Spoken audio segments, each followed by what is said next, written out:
ng gabi. Ayan, taba oh. Gagawin ko siyang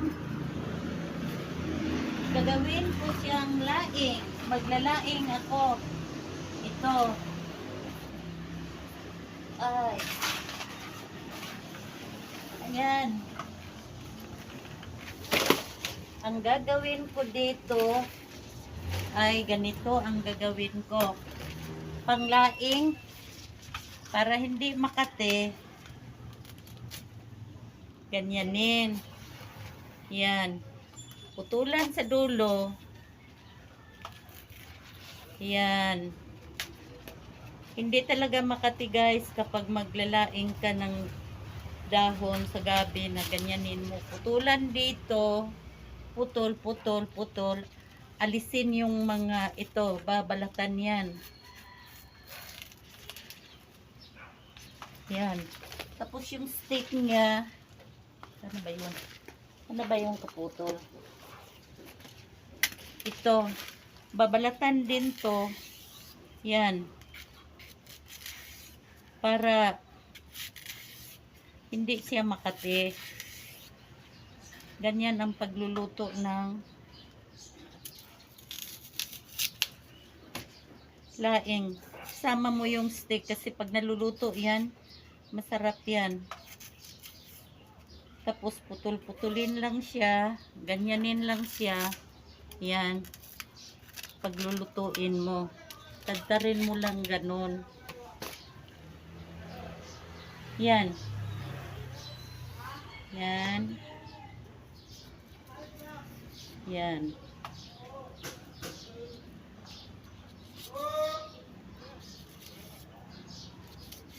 Yan. Sabay ganunin mo. Yan. Ganyan. Ito, marami kasi akong gagawin.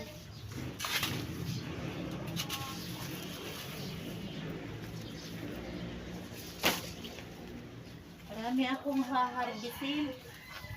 Kasi pwede naman siyang ma-stock eh.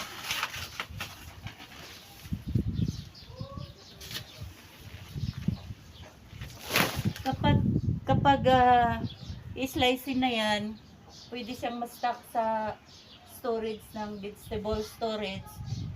Pagkatapos, wag lang basain, wag lang munang hugasan. Para tatagal siya kahit isang buwan sa rip. Ganyan ang ginagawa ko.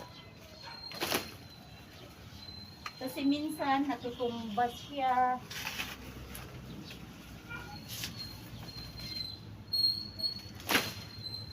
Yan, sa kamay mo. Yan, yung hawak mo. Yan. Yan, sa likod mo. Yan, sa harap mo.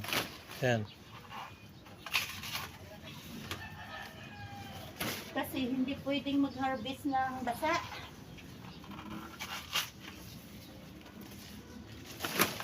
Kasi hindi pwede itago sa fridge yung sa storage sa refrigerator yung basa dahil masisira siya.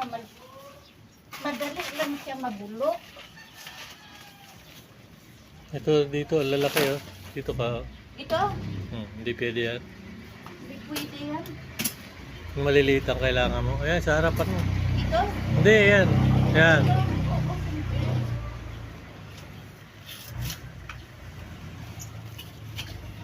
Yan. Ito naman ay hindi naman ito na makati ito eh. Tanggal ko lang. Kasi ang nito, ang laman nito sa baba, tinatawag sa amin na karlang. Yun ang nakakain. Nagugulay yun. Masarap yun sa gulay. Lalo na pag laukoy. Yan. Kung magsipag lang ang tao, kahit maliit lang na space sa likuran ng bahay, pwede ka naman magtanim-tanim eh. Malaking tulong kasi ito. Saka